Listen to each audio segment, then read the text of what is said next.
invoking that joy for just being in the world. To help you both get what you desire and make a win-win. Awesome. We realize that it's a gift to be here. If you're afraid of spiders, it's not like you're dressing up as a spider, right? Random act of kindness for yourself.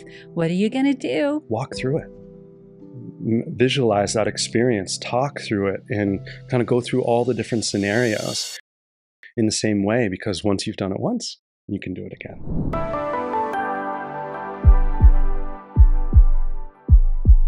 Right, so here we are, we're like halfway through January at this point, and I am so laser focused on building this positive mental mind frame, this positive mental awareness, so that I can silence that inner critic, that I have 5 tools and techniques that I am implementing myself, and I would like our community to kind of join in. Maybe we can make this a community event kind of thing. Yes, me too.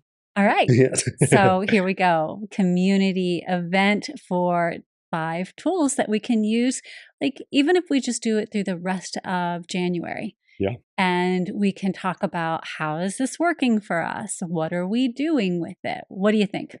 I love it. I mean, it's great to have 5 to get started. And if all we are able to do is connect with one and use that for the rest of the year, then perfect. But we have to be willing in this first month to actually see what does work for us. And so, yes, I'm all for it. Let's get started. Awesome. Well, the first one for me is playful exploration, because I love nurturing that inner child that I have. And when I think back, not that I want to be childish, sometimes that's fun too, but to kind of have that inner child come back and look at things with that childlike wonder that I once had, see things in the world and in myself that maybe I had forgotten and just gotten so caught up in the everyday that I pushed back into the back burner. Invoke that curiosity, right? When I was a kid, and I know when my son was little, it was why? But why? But why? And sometimes, again, we get so caught up that we forget to ask the why and to be just curious about the world in general and curious about each other. Like, I know my son was always so curious about everything. And so have that childlike quality again and be playful with life so that I can just enjoy it. Yeah. As we become adults and as we get older, the weight of the world starts to really just fall on our shoulders, right? And we forget to play. We all had play dates when we were younger. And so why do we have to stop having play dates, right? Exactly. You know, if we want to go, like maybe hiking is our play. Maybe going to the movies is our play. Maybe we just want to go play laser tag or something. I don't know. Like sometimes it's fun to just get out. Maybe we go and drive go-karts or something like that, right? Go bowling. There's so much out there that we can go play. Top golf. I mean, there's a ton of fun stuff that we can do. And so I love the idea of like looking at the world from this childlike wonder. Sometimes it's also the activity of it. Like just go play, just go have fun, because we need that balance. We have so much stress in our lives. Like just go and have fun. Go out boating, go jet skiing, go just hang out at the beach, play volleyball, whatever it is. Just go play. Yes. And that doesn't, again, to reiterate, doesn't mean being childish all of the time. It means invoking that joy for just being in the world, right? And so if you can utilize that tool, it helps to create that positive mental mind frame, because we realize that it's a gift to be here. And that in itself begins to change the way we look at the world. And that leads into tool number 2, which is journaling from a different perspective. Talk about changing the way that you see things. Yeah. You know, you start to put yourself into a different perspective. And maybe and I do this sometimes when I'm attempting to just understand life from my partner's perspective, journaling from what I perceive your perspective would be, so that I can get out of my own way and start to look at things from your perspective.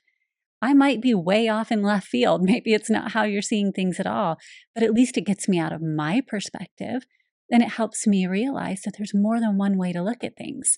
So, tool number 2 that I'm going to utilize is journaling from another's perspective. Maybe it's the ideal version of me. Like, I want to I want to get there. Eventually, I'm getting there, but I need to see that first. I need to see that perspective. So, Yeah, yeah, I love that because we hear about journaling, and we've even talked about journaling a bunch in our podcast. Even last month, we even had a whole section about it. And it's important because a lot of journaling is centered around us and getting in tune with who we are. Very valuable. But this is the first time I've really heard journaling from another perspective, seeking to get yourself outside of who you are, to expand your awareness. And this is so key.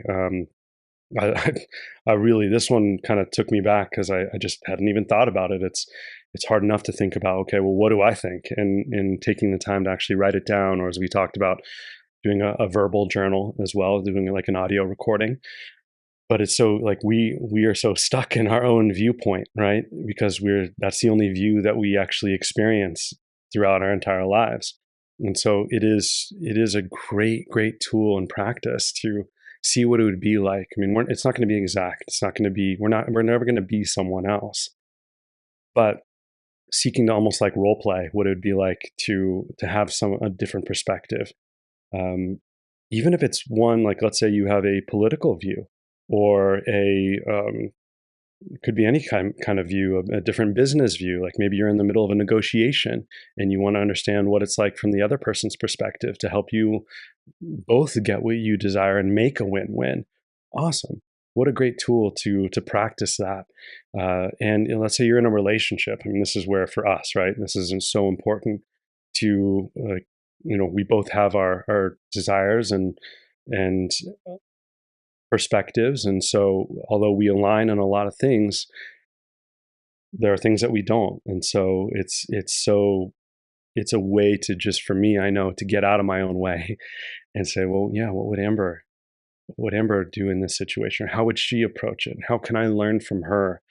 Now, I am so inspired by how much love she brings into what she does. How can I do that more? And not from a putting down, but actually lifting up. And now I get to like highlight what I love about you and then embody that. That just brings us closer. yeah.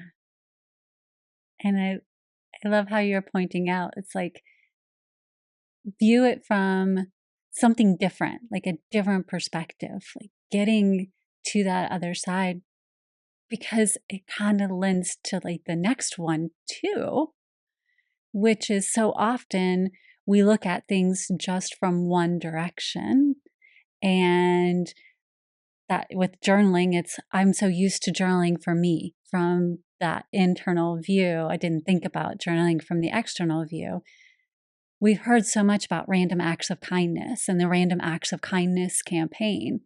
And I was sitting and I was thinking through, well, it's great that we do random acts of kindness for others. I can't get enough of that. But what about random acts of kindness for myself? Because so often I forget, I'm so eager to do these random acts of kindness for others, I forget to do them for myself. And so, tool number 3 that I would implore through the rest of this month and maybe for the rest of the year is just random acts of kindness throughout the week. Just setting maybe a little timer on my phone or a little reminder to pop up throughout the week. Random act of kindness for yourself. What are you going to do? Maybe it's that I do a meditation as my random act of kindness, or I take 5 minutes to go for a walk. Who knows? But I have to take that time. The moment I see it, that's my random act of kindness at that moment. Whatever I'm doing, wherever I'm at, maybe it's that I get to have a little piece of candy. We'll figure it out wherever I'm at. But I'm going to have a little random act of kindness sprinkled out throughout my week. Every Sunday, I will sit down and I will just put little reminders all throughout my phone at different points in the week. And I will have my own little random acts of kindness campaign for me. I love that. And if you don't know where to start, because it's a random act of kindness might be to open the door for someone. It's like, okay, well, am I going to open the door for myself? Like, Yeah, exactly. how's that going to work? I do that every day. Yeah, it's kind of annoying. Why can't there just be automatic doors everywhere? Think about like, what is it like as if you're going to be a best friend to someone else? What would you do? And then how can you start applying that to yourself? Maybe it's actually taking a moment to dedicate complimenting yourself on something you've done. We do things and oftentimes we just kind of forget about it, or we do it because we just do it. And we don't take that time to honor ourselves and to love ourselves through our own acts. And so even if it's that moment, just having that alarm go off in your phone and be like, okay, it's time for me to recognize, just all like, hey, this is amazing. I'm getting through the day today. It's just, I did it. Yes, High five to myself. Like, this is just a crazy day. I need a moment just to say, wow, like, yes. And, and sometimes it is like, maybe you want to make a little food for yourself, or maybe it's taking a few moments to just sketch something, like drawing, or like you said, going on a walk for 20 minutes, or going to work out. Fine. There's so many little things that you can do. But don't forget about the mental and the emotional ones that we go out of our way to text our friends. We, just words of encouragement or just emotional support. And this is a way for us to just remind ourselves how to be emotionally supportive and encouraging to who we are, to empower ourselves for a more positive mind frame. Exactly. So, tip number 4, or tool number 4, that I'm going to add to my little arsenal is metaphorical thinking, which is a really big one for me personally because it helps me take some of the untangible and make it tangible. The next 2 really help me in that capacity because if maybe I'm facing a decision and I could very quickly and easily have that inner critic come in and start to kick me around because decision making can be a hard process sometimes. But if I use metaphorical thinking and I kick in my imagination and I'm like, okay, I'm at a crossroads and there's a why at these crossroads. And I have this whole metaphor going on where I can visualize and I can see, here I am, I'm standing at this Y. And if I go this direction, I can visualize and I can understand what the path might look like. And if I go this way and I walk down this path, I can visualize and I can see what might happen. And it brings more of a tangible feel to it. Then I can begin to not give my power over to my inner critic. I can be, as we talked about in the last podcast, I can be the author of my own story. And I can put myself in that hero position.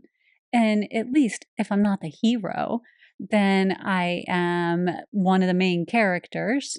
Maybe I'm lifting someone else up to be the hero in this story. And I'm a supporting character. But I know my role and I have the metaphor laid out and I can see the connection points.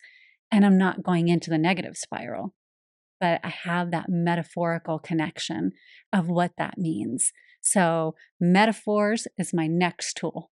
I love this. Hi, I'm your host, Amber, and I am here with Austin on the Heart Leader podcast. We are so grateful that you are tuning in to be with us. To never miss an episode, take a moment right now to click the subscribe button below and give us a like so we know we're creating content that you really enjoy. In sports, visualization is so important because the idea that once you've done it, you can do it again. And that's what creates repeatable processes, right? Right. And so when you can pull on that, because oftentimes if you're in the middle, like let's say you're in a tournament and you really need to perform, and you're like, oh, I've never done this before, that creates that fear and that lack mentality, and it's really hard to perform at a high level from that space. And so when you visualize and you feel like you've seen yourself make that putt or sink that shot or whatever it is that you've done in sports, and it's like, oh yeah, I can do it again because I've already done it. And so we don't often do that in our lives, and Mm. that's where this metaphor and visualization is so critical. um, let's say we want to ask for a raise, visualizing what that experience would be like talking to our boss and walking through the different scenarios and what you're going to say and how you're going to say it and how it might be received and what they might say in return, and then having that conversation through so that when you actually go do that, these questions of the ideas don't kind of take you off guard. It's just, it's like, oh, you've run through different scenarios. Maybe it's in a relationship and you feel like you need to hold a boundary, and it's really hard because you're afraid you don't want to lose this relationship or have it go negative or create conflict where you feel like there shouldn't even be some in the first place. But you need to honor yourself and your self-love and your self-care and hold that boundary. Walk through it. Visualize that experience, talk through it, and kind of go through all the different scenarios in the same way, because once you've done it once, you can do it again. Absolutely. And I love visualization, and it's a great tool, and it can be used in tandem. For those where visualization might create anxiety, a metaphor can help take away because it's something that's a little more distant than a pure visualization of the actual scenario. Mm. So, this is a great opportunity to kind of create what is the differentiation between a metaphor and a visualization. So, thank you for bringing this up. Yeah, that's a great point. Right? So, for some individuals, and sometimes I fall into this, if I'm so nervous or anxious about something that's coming up, and if I visualize that specifically as it is, and we'll take asking a boss for a raise, right? That might create a lot of anxiety right out of the gate if I just jump right into visualizing what that'll look like. But if I create a metaphor scenario, where it's a little removed from that. And I put myself into a fairy tale scenario. And it's like a metaphorically the same, but not exactly the same. So I am in a fairy tale and I am going to my fairy godmother to ask her for some more pixie dust to help me. I need an advance on my pixie dust, right? Then it's a metaphor. It's not exactly the same scenario, but it helps me get to a place that then I can convert into a visualization because I've had something similar and I've created kind of this story that then I can transfer into a visualization. Or when I'm in my boss's office, I can picture that my boss is my fairy godmother and yeah, I'm asking for a raise, but in my mind, I'm kind of asking for pixie dust, right? Yes. So it's these kind of things that help us get to that next point, and it adds to that childlike wonder, right? Mm. That playfulness, because ultimately, life is play if we come at it in that direction. Yes, even when we're playing as children, we fall down, we skin our knees. There are these things that will teach us don't do that because you're going to hurt yourself.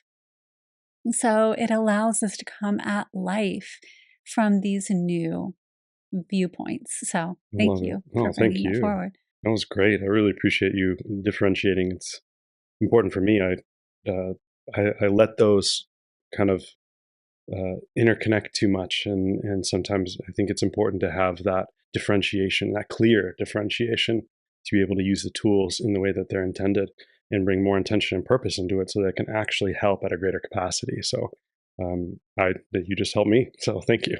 Yeah. Well, it's all about learning, and how we use tools is really up to us. But it's like the difference between, a flathead versus a Phillips, and screwdrivers. You just have to, it's going to get the job done. Hmm. It's just every now and then there's a little nuance where it's going to matter. Well said. Right. So we're on to number 5. Yes. And with number 5, it's all around fear, right? Because fear can really get in there and creep up and stop us in our tracks. But I choose to personify my fear, which is part of why I think it's important in this book that the inner critic has a personality. We call it the villainous inner critic. It is the supervillain. And you had mentioned in the last podcast, a lot of this book came from what I was experiencing. And part of that was me putting a personification behind things that were arising. When we can personify our fears, when we can put a face to it, when we can put a character to it, then we can see it and we can do something with it. When it's intangible, when there's really nothing to it, when it's just like there and we don't even know what has a grip on us, then it's really hard to do something with it. But if we can continue to personify it, to put some kind of a personality to it, then we can face it dead on and we can do something with it in that capacity. So for probably the rest of my life, but definitely the rest of this month, anything that creeps up and I feel like fear has a grasp, I'm going to turn it into something. Maybe not a super villain, maybe a kitten. I mean, you never know what personification or personality it's going to take on. But put a personality, put something to it that then you can face down. I love it. And just for reference, this isn't like if you're afraid of spiders, it's not like you're dressing up as a spider, right? This is No. it kind of reminds me, for anyone who's a Harry Potter fan, and might have to remind me of which one. I kind of mad at myself for not knowing. It's the one with Professor Lupin, and Okay, he's so anybody who's watching or listening to this, if you remember the Harry Potter that this is in, put it in the comments yes, so that you can help us remember. I think it's either number 3 or 5. Okay. So I just can't remember exactly. But they're in the Defense Against Dark Arts class, and there's a creature called the Bogart, and no one knows what it actually looks like because it actually takes the shape of what you fear most. And then there's a spell to get rid of the Bogart, and the whole point is that you make it look like something that is funny to you, and that immediately then it'll take shape of that, and that's how you disarm this creature, right? And so, for example, like Ron was afraid of spiders, so it became this huge spider, and he was so afraid. And then he thought about what would be funny, and then immediately he did the spell, and then the spider had a bunch of little roller skates on all 8 of its legs, and it was just going all over the place, and it didn't know what to do. And then everyone started laughing, and then the Bogart was like shrank away, right? And so we can kind of, no pun intended, we can Bogart our own fears and just kind of put them away in this, because yeah, when it is a fear that is intangible, then how do we attack that? How do we approach it? Really is a better word probably. And this might create that tangibility that you're saying and help us realize, like, bring in the play, bring in all these things that you're talking about. Because we're looking at it from a different perspective. We're bringing play and connection into it. And we're saying, okay, we can lift ourselves up and recognize the strength that we have from within ourselves, and realize that, like, hey, we've got this. It's fear is just a lot of the times our own either misunderstanding or it's just unknown. And when something is known, kind of like with the visualization, when we've done it once, we can do it again. That same thing, when we have an awareness of it, then we know how to approach it and what we can do to eliminate that fear. Exactly. And I do love that scene in Harry Potter because it's exactly it. The moment that we can have a face to the fear, then we can also disarm. And And we recognize then the strength that we have within ourselves to disarm the fear, because it is the unknown that makes us fear it. But the moment it's known, then we tend to not be so afraid of it. And then if we can turn it into something funny, it completely takes away its power over us. And that's really our goal in the whole book, is to begin to take away the power of the inner critic so that we silence it, right? Yes. So this is a great way to do it. And when we talk about building out a positive mental framework and really empowering ourselves to be more positive than negative, right? Because again, just like we're not going to get rid of our inner critic, we're never going to get rid of all of the negativity, right? There's just going to be days, there are going to be moments, but it's how much more frequently are you able to return back to the positive? How much more quickly? All of these things begin to matter. What is your rebound time, right? That's a quick measure. Do I take days? Do I take months? Do I take hours? Do I take minutes? Right? And when we can begin to shorten that amount of time, when we can use like these 5 techniques, when we recognize that these things are happening and begin to slowly bring ourselves into a position where instead of it taking months for us to break a negative cycle, it begins to take us days or hours or even minutes. Maybe I only need 15 minutes. I give myself 15 minutes now to sit here pouting like I would if I fell and I scraped my knee as in this childlike wonder state. But after that, I'm good. And I brush it off and I keep moving forward. I love that. That's such a beautiful practice. And it is measurable in that sense. Because yeah, when you look at those who are experts at these type of things in terms of shifting their mental mind frame, they're not doing anything that you can't do. They're just doing it faster. And so it's just because of practice, right? And if the first time isn't a couple minutes, like that's okay. If it is months, that's okay too. Allow yourself to be where you're at so you can understand where you desire to get to. And that's so key. And just be loving to yourself through the process as well. And use these tools to help you navigate through. And yes, because things that used to take me months before now take me minutes, and it completely transforms my life. And that's where we were talking about in the previous podcast about building a positive mental mind frame isn't just always being positive and happy and joyous and rainbows and butterflies all the time. There are these moments of sorrow and authentic, sadness, and you can feel anxiety. I mean, gosh, I feel anxiety often, and the difference is now it takes me moments to get out of that, and learning how to practice that in situations so it can shift. That's how you create sustainable positive mental mind frame. And that's what allows you to transmute these negative emotions or feelings or behaviors into positive ones that support you and you grow from and you learn and you build, and it snowballs in a way that's going to get you where you desire to be and who you desire to be. And actually, the reality is you'll realize it's who you've been all along and just forgot.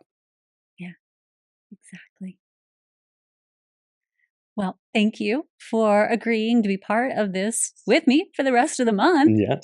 And we'll kind of update and comments and things as we go along, all of the learning. So wherever you are listening to this podcast, we're going to make sure that we post and let you know how things are flowing as we utilize our own tools. We would love to hear how it's going for you too. So tell us, as you use these tools, which ones are you using and how are they working? Until next time, I'm your host, Amber, and I'm here with Austin. And we would be so grateful if you would take a moment right now, wherever you're listening, to give us a like and a subscribe. We are a nonprofit organization, and our whole goal is to keep information like this going out into our community. So every like, every subscribe helps us do that. Until next time, head on over and watch the next video.